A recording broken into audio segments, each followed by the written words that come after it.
అందరికీ నమస్కారాలు. ఈరోజు ప్రభుత్వాలు సంక్షేమ అభివృద్ధి కార్యక్రమాలు చేసేటప్పుడు ఈ యొక్క గణాంక వివరాలు చాలా ముఖ్యం. 10 సంవత్సరాలకు ఒకసారి గణాంక వివరాలు సేకరించడం ఒక ఆనవాయితీ. అదే సమయంలో ప్రభుత్వం ఏ కార్యక్రమం చేయాలన్నా, ఒక అభివృద్ధి చేయాలన్నా, ప్లానింగ్ చేయాలన్నా కొన్ని వివరాలు అవసరం.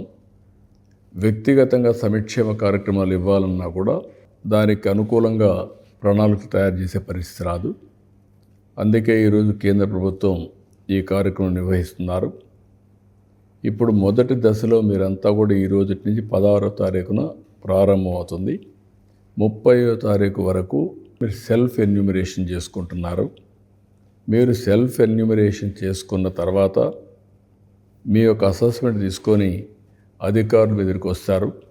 అందులో వచ్చే సెల్ఫ్ ఎన్యూమరేషన్లో వచ్చే ఐడెంటిటీ నెంబర్ మీరు చూపిస్తే అక్కడి నుంచి మీతో కూర్చొని మొత్తం వివరాలన్నీ కూడా సేకరించుకుంటారు. ఈ వివరాలు సేకరించిన తర్వాత ఫర్దర్గా డీటెయిల్స్ అన్నీ రాబోయే సంవత్సరం కలెక్ట్ చేస్తారు.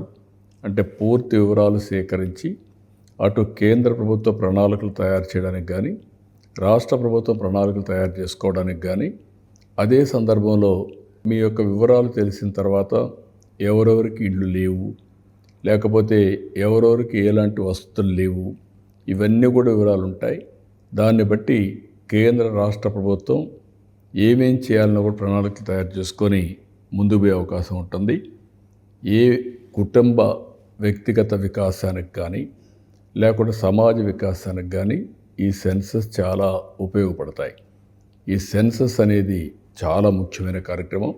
అందుకే మనందరం భాగస్వాములు కావాల్సిన అవసరం ఉంది.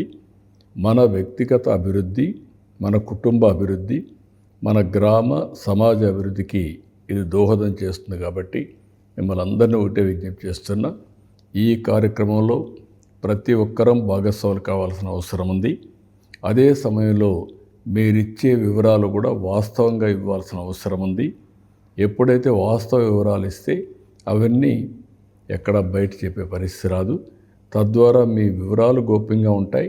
రెండోది, ప్రణాళిక చేసుకున్నప్పుడు చాలా పకడ్బందీగా చేసుకుని మీకు మెరుగైనటువంటి జీవన ప్రమాణాలు ఇవ్వడానికి మీరిచ్చే వివరాలు ఉపయోగపడతాయని చెప్పి మరొక్కసారి తెలియజేసుకుంటూ అందరూ సహకరించవలసిందిగా మరొక్కసారి కోరుకుంటూ అందరికీ నమస్కారం.